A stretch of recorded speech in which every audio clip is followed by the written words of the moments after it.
In 1998, a British gastroenterologist held a press conference at the Royal Free Hospital in London and told the world that the measles, mumps and rubella vaccine might cause autism in children. Within 4 years, vaccination rates in parts of the United Kingdom fell below 50%. Within a decade, measles, a disease that Britain had nearly eliminated, was killing children again. The doctor's name was Andrew Wakefield. He had published a paper in The Lancet, one of the oldest and most respected medical journals on earth, describing 12 children who allegedly developed bowel disease and behavioural symptoms after receiving the MMR vaccine. The paper was 13 pages long. It took 12 years to fully retract. During those 12 years, Wakefield had already been paid £435,000 by a personal injury lawyer who was building a class action lawsuit against the vaccine's manufacturers. He had already filed a patent for a competing measles vaccine that would replace the one he was attacking. He had already collected blood samples from children at his own son's birthday party, paying them £5 each while their parents watched them cry. None of this was disclosed in the paper. The Lancet published it anyway. The press reported it as a medical breakthrough, and parents around the world stopped vaccinating their children. Before the paper, before the press conference, before any of it, there was a man who wanted to be more than a gastroenterologist at a London teaching hospital. Andrew Jeremy Wakefield was born in 1957 in Eton, Berkshire. His father was a physician. His mother was a physician. He grew up in a household where medicine was not a career choice, but an inheritance. He studied at St Mary's Hospital Medical School in London, qualified as a surgeon, then moved into academic gastroenterology, the study of the gut. By the early 1990s, Wakefield was a researcher at the Royal Free Hospital School of Medicine in Hampstead, North London. He was not a leading figure in his field. His publication record was modest. He had written papers on Crohn's disease and inflammatory bowel conditions, and he had developed a particular interest in the idea that measles virus could persist in the gut and cause chronic inflammation. This was his fixation: measles in the gut. He published several papers arguing that the measles virus, or fragments of it, could be found in the intestinal tissue of patients with Crohn's disease. Other laboratories attempted to replicate his findings. They could not. This is the period where the story might have ended. A mid-career academic with an interesting hypothesis that didn't hold up. It happens constantly in medicine. Researchers pursue leads that go nowhere, publish findings that others cannot reproduce, and move on. Wakefield did not move on. In 1996, a solicitor named Richard Barr contacted him. Barr worked for the firm Barnes and was assembling a class action lawsuit on behalf of parents who believed the MMR vaccine had harmed their children. He needed a medical expert who would testify that MMR could cause developmental problems. He found Wakefield. The Legal Aid Board, a public body that funded lawsuits for people who couldn't afford them, approved Barr's application to pursue the case. The board agreed to pay for expert witnesses and for research that would support the litigation. Between 1996 and 2001, the Legal Aid Board would pay Wakefield a total of £435,643 for his work on the case. This payment was not disclosed to the Lancet. It was not disclosed to the Royal Free Hospital. It was not disclosed to any of Wakefield's co-authors on the paper that was about to change vaccine policy in the Western world. Wakefield also filed a patent in 1997, patent application number 9711663.6, for what he called a single-component measles vaccine, not MMR. A standalone measles shot that could, in theory, replace the triple vaccine he was about to publicly attack. The commercial value of such a product depended entirely on public confidence in MMR collapsing. He was about to collapse it. The study that became the 1998 Lancet paper was built on 12 children. 12 case studies, selected and referred through a process that had nothing to do with normal clinical research. Several of the children were clients of Richard Barr's lawsuit. They were not randomly selected patients who happened to present with symptoms. They were children whose parents already believed the vaccine had harmed them, recruited through anti-vaccine organisations and the litigation itself.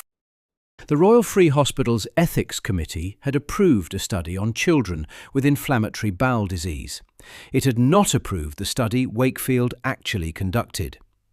The ethics approval specified certain procedures, colonoscopies, lumbar punctures, MRI scans, for a different patient group under different criteria. Wakefield performed invasive procedures on children who did not meet the approved criteria, under an ethics approval that did not cover what he was doing.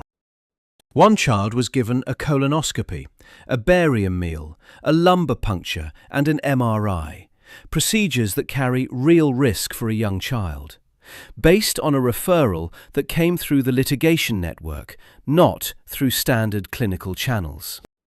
The paper described all 12 children as having been consecutively referred through normal paediatric pathways. They had not been. The press conference takes place on February 26, 1998, in the atrium of the Royal Free Hospital. Wakefield stands in front of cameras from every major British news outlet and says something that his own paper does not actually conclude. The paper, carefully worded by co-authors who are already uncomfortable, states that no causal link has been established between MMR and autism. It describes a case series, 12 children, their symptoms, the timeline of onset. Wakefield ignores the paper's own caveats. He tells the cameras that he believes the MMR triple vaccine should be suspended. He recommends that parents give their children 3 separate single vaccines, measles, mumps, rubella, spaced out over time instead of the combined shot. He does not mention that he holds a patent for a competing single measles vaccine. He does not mention that he is being paid by lawyers suing the vaccine's manufacturer. He presents himself as a concerned scientist following the evidence. The British press does what the British press does. The story leads every bulletin. Parents panic. Phone lines at doctors' surgeries are overwhelmed. The government's chief medical officer goes on television to reassure the public. It does not work. MMR. Vaccination rates in the UK begin to fall.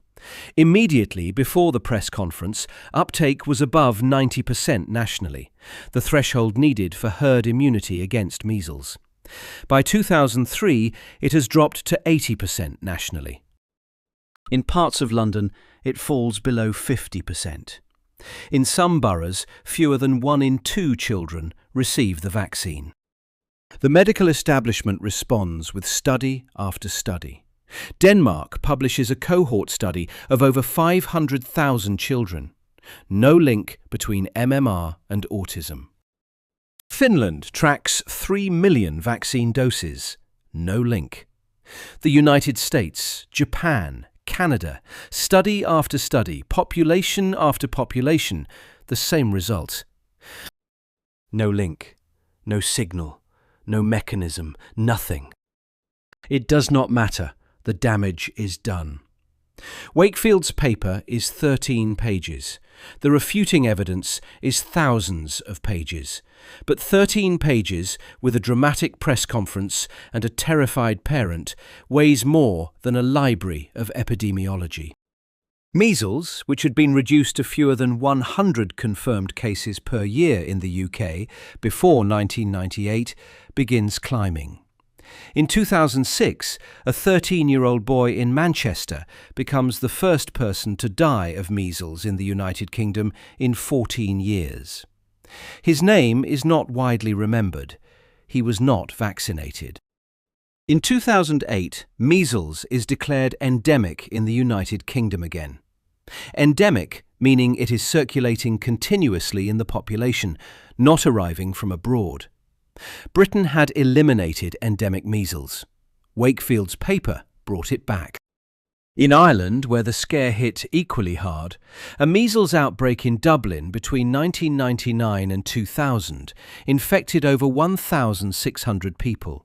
3 children died. Their parents had chosen not to vaccinate after hearing news reports about a doctor at the Royal Free Hospital who said MMR might not be safe. Across Europe, vaccination rates fell and outbreaks spread. In 2017 and 2018, Europe saw over 80,000 measles cases. 72 people died, most of them children. The European Centre for Disease Prevention and Control traced the resurgence directly to declining MMR uptake that began after 1998. The mechanism of damage is simple. Measles is one of the most contagious diseases on Earth. A single infected person in a room will transmit it to 90% of unvaccinated people present. Herd immunity requires 95% vaccination. Drop below that threshold and the virus finds the gaps. It finds the infants too young to be vaccinated.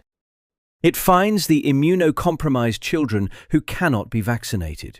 It finds the children whose parents read a newspaper headline in 1998 and decided to wait. The virus does not wait.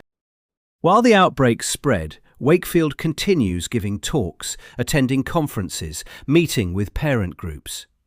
He frames himself as a persecuted truth-teller. The establishment is trying to silence him, he says. They are protecting the pharmaceutical industry. He is protecting children.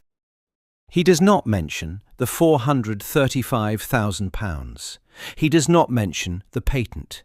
He does not mention that the 12 children in his study were selected through a litigation network designed to produce a specific legal outcome.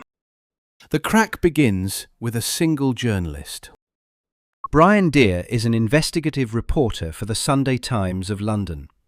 In 2004, he begins looking into the Wakefield paper, not as a science story, but as a story about money.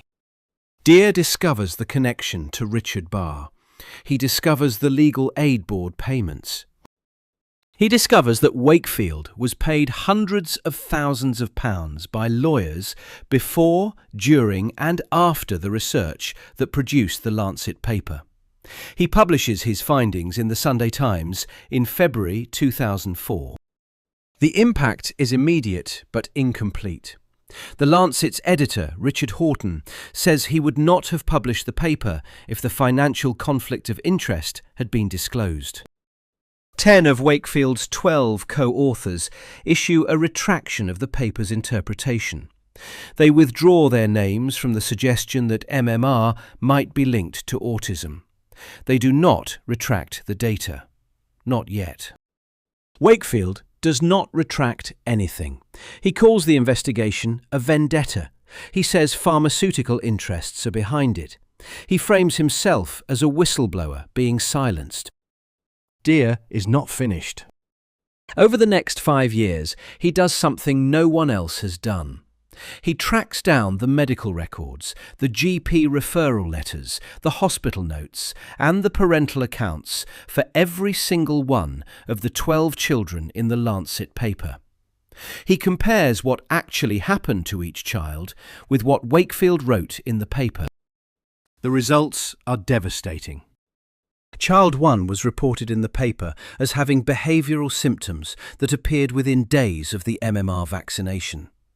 The child's medical records show the developmental concerns were documented months before the vaccine was given. Child 2 was described as having regressive autism following vaccination. The child's clinician records show the child had developmental problems identified before any vaccine was administered. Child 3 was reported as having no previous health problems before MMR. The child's records show a pre-existing seizure condition. Child 6 was described in the paper as having bowel pathology consistent with a new syndrome. The Royal Free Hospital's own pathology reports, reviewed by the hospital's senior pathologists, had graded the biopsies as normal. Wakefield's paper reported them as abnormal. Child 11 was described as having symptoms appearing within a week of vaccination. According to the family's GP records, the first symptoms appeared months later. In case after case, all 12, Dear finds the same pattern. The children's actual medical records do not match what Wakefield wrote in the paper. Timelines were altered. Normal pathology results were reported as abnormal. Pre-existing conditions were omitted. The data was not just wrong, it was systematically falsified to support a predetermined conclusion. Dear also reports on the birthday party.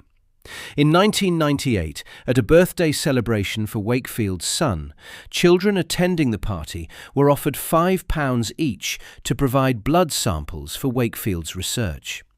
Some of the children were as young as 4.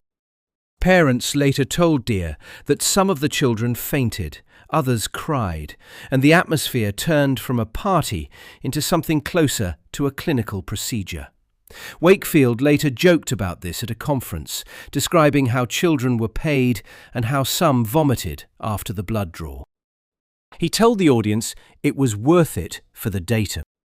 Dear publishes his full findings in the British Medical Journal in January 2011, in a series of articles documenting the falsification in each of the 12 cases. The BMJ's editors take the unusual step of calling the paper not just flawed, but fraudulent. Not an error, not a difference of interpretation. Fraud. The Lancet formally retracts the paper on February 2, 2010. The retraction comes 12 years after publication. 12 years during which the paper was cited, reported, shared, and used to justify vaccine refusal by millions of parents. The retraction is a single paragraph. The damage it attempts to undo cannot be measured in paragraphs.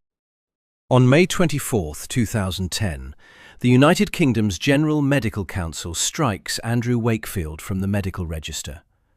He is found guilty of serious professional misconduct on more than 30 charges. The charges include subjecting children to invasive medical procedures that were not clinically indicated, performing research without proper ethical approval, failing to disclose financial interests, acting dishonestly and irresponsibly. He is no longer permitted to practice medicine in the United Kingdom. Wakefield does not apologise. He does not acknowledge the findings. He holds a press conference outside the GMC hearing and calls the decision unjust. He says the medical establishment is punishing him for challenging the vaccine industry. He has already moved to the United States. By 2004, Wakefield had relocated to Austin, Texas, where he founded an organization called Thoughtful House Center for Children, later renamed the Johnson Center for Child Health and Development. He positions himself as an advocate for children with autism, offering treatments based on his discredited theories about gut inflammation and measles virus persistence. In Texas, he finds something Britain would never give him: celebrity. Jenny McCarthy, one of the most visible television personalities in America, embraces Wakefield as a hero. She credits his research for helping her understand her son's autism diagnosis. She appears on The Oprah Winfrey Show, on CNN, on Good Morning America, repeating the claim that vaccines cause autism and citing Wakefield's work. The American anti-vaccine movement, which had existed on the fringes, suddenly has a scientific martyr and a celebrity spokesperson. Wakefield becomes a headliner at anti-vaccine conferences. He produces a film in 2016 called Vaxxed, From Cover-Up to Catastrophe, alleging a conspiracy at the Centers for Disease Control to suppress evidence linking vaccines to autism. The film is selected for the Tribeca Film Festival. Robert De Niro, co-founder of the festival and father of a child with autism, personally champions its inclusion. The backlash is immediate and overwhelming. Scientists, public health officials, and filmmakers call for its removal. De Niro withdraws the film from the festival. Wakefield screens it in independent theatres instead. It becomes a rallying point. He is no longer a doctor. He has no medical license in any country. He has no academic appointment. He has no laboratory. His only published research on the subject has been retracted for fraud. Every major scientific body in the world, the World Health Organization, the CDC, the European Medicines Agency, the UK's National Health Service, has reviewed the evidence and concluded unequivocally that MMR does not cause autism. None of it matters to his followers. Wakefield has achieved something that no amount of retraction can undo. He has planted a doubt that replicates faster than any evidence can chase it. A parent reading a headline in a waiting room does not weigh cohort studies. They weigh fear. And Wakefield gave them a specific, named, credentialed fear. A doctor at a famous hospital who said the vaccine might not be safe. The word might is the most dangerous word in public health. Not does, might. The MMR vaccination rate in the United States, which had been above 95%, begins declining in communities where anti-vaccine sentiment takes hold. In 2014, a measles outbreak centered on Disneyland in California infects 147 people across 7 states. In 2019, New York City declares a public health emergency after a measles outbreak infects over 600 people, concentrated in communities with low vaccination rates. The city imposes mandatory vaccination orders. Globally, the World Health Organization lists vaccine hesitancy as one of the top 10 threats to global health in 2019. They trace the modern movement's origin point to a 13-page paper published in The Lancet in 1998. Andrew Wakefield lives in a large house in Austin, Texas. He was, for a time, in a relationship with Elle Macpherson, the Australian supermodel. He attends fundraising galas. He gives speeches. He signs copies of his book. He has never expressed regret for the paper. He has never acknowledged the falsification of data. He has never addressed the exposed financial conflicts. He has never spoken publicly about the children who died of measles in outbreaks that followed directly from the collapse in vaccination rates that his press conference initiated.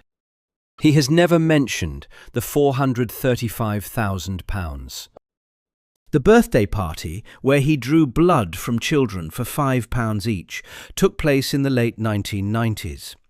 The children at that party are adults now.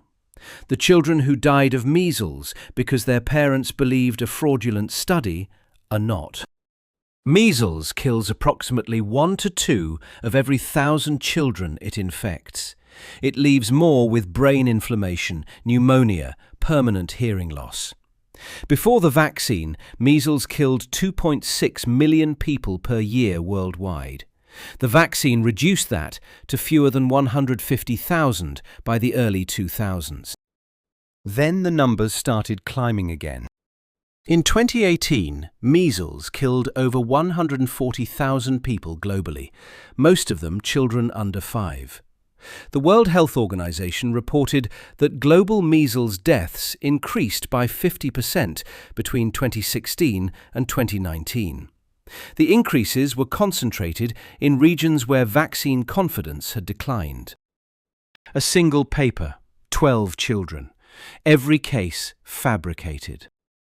Andrew Wakefield has not practiced medicine since 2010. He is not a scientist. He is not a researcher. He is a man who published a lie in a medical journal, collected money from lawyers who needed that lie to be true, patented a product that could only succeed if his lie destroyed public trust in the existing vaccine, and then watched as the consequences of that lie killed children across 3 continents for over 2 decades.